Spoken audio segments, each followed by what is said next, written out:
right? So Spirit, did you work out before you were diagnosed, or did you start working out afterwards? Could you give us a little story on how, your physical fitness regimen was, before, during, and now, 9 years later? Okay. I've always worked out. I think that in particular was set up in high school when we had PE in high school, because it was important. It was important to teach young people sportsmanship, working out, how it works with your body. So I've always worked out to some degree. And usually it was from Zumba to step classes to walking. If I wasn't in a particular class at any point in time, I just like walking through my community for about 4 miles.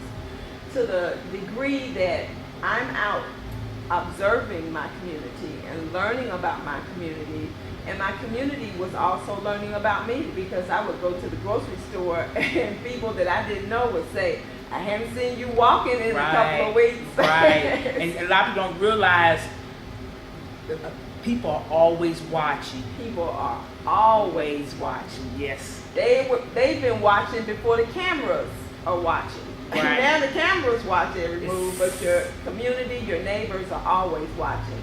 So that was just a routine that was always a part of my life. I've always been in sales and marketing, which permitted me to have a very flexible schedule. So every morning I would just get up and walk until I was tired and came home. Before breast cancer, right at breast cancer, I was still walking, and I was involved in step up exercise. Okay. I also had done yoga. Okay. So I was the person who was very active. I was the person. So basically, you would have been the person least likely. I'm the poster child not to get cancer. Okay. Period. From having a healthy diet. I drank tons of water. That's my favorite beverage. Getting ample enough sleep. I believe in getting proper rest. So when I was diagnosed, so many of my friends that surrounded me it was interesting to them, because they felt like, because they had a toxic kind of lifestyle, they were going to stick with the toxic lifestyle. So they wouldn't have to walk in these shoes. I understood. Okay. But even through, I was only stage 1, thank you, Father, when I was diagnosed.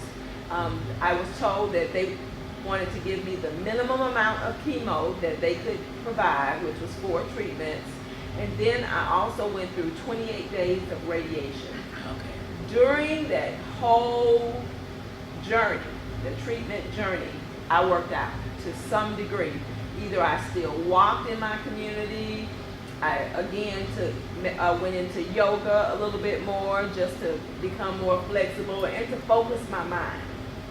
Because a diagnosis like that, it is very unsettling. But what I would tell anyone have your roots deeply rooted. You don't need to be like any of these Georgia trees that fall with the rain. Your roots need to be deep within God, within understanding and loving yourself, knowing that there is great purpose with your life, so then you don't get stuck. I've met a lot of people at the diagnosis, they get stuck for about 6 months to a year. Right. Paralyzed. And you just paralyzed in fear. And that goes back to, again, knowledge. I've always been a reader. I've been around breast cancer before with a woman that was even younger than me, that was in her 20s fighting. Wow. So it's interesting in what I always say is that everything has an intent. So even when I was walking with this young woman who was my best friend's niece, as she went through breast cancer, you don't know what the intent is. Right. But you file everything away. So again, in the midst of my treatment, exercise was just calming. It was just about me. It wasn't anything that I had to share. It wasn't anything I had to do. And it was not something that was out of the norm. So maybe that was kind of part of my refuge. But and actually, I would say it was part of your treatment. You know, a lot of people don't realize that working out and exercising, there's a physical positive attribute about doing it, but there's also a mental advantage of working out, because that allows you to be with you. And a lot of times in life, people, they don't even want to be with themselves. So having said that, could you tell or give some advice now that you're a 9-year survivor of breast cancer? Could you just give us some words of wisdom as far as, told us how you felt when you got the diagnosis. You've shared with us your routine on what you did and the therapy treatment that you received. Now, on the other side of being cancer-free, can you just give us some words of wisdom as far as just what are you doing to keep your life up, your spirits going, and anything else you want to share with us? As I said in the beginning, I celebrate daily. I don't think that I changed too much because of the diagnosis of breast cancer. To a certain degree, I tell everyone, prior to my diagnosis, there was a song out by Yolanda Adams that said, God, the chorus was, God, take me higher in you. So every time that song was on, I would just scream with the radio and sing because I just wanted to be higher with God. And I went in and I was diagnosed with breast cancer. And I said, I don't want to be that high. Wait a minute. Okay. That's the stratosphere. Right. I need a whole bunch of faith with that. I'm not there yet. It was to the stratosphere okay. as far as I was concerned. But you know, he was preparing you. But when he was preparing you. Many are called, but few. So I felt like my name came up on the wheel that day, and as I walked through the process and was very watchful, the nurses came to me after my second chemo treatment, because at chemo I took a party with me every time. Okay. So different friends would attend with me for chemo, and we would take food, we would laugh, we would draw everybody in the room in, we would have fun, we would pole dance, because your medicine is on the pole. So we would pole dance, we would just bring love and light to the light to the infusion room. After my second treatment, the nurses said, well, when are you coming back? Because everybody wants to come back on the day that you come back. You had the party. I had the party.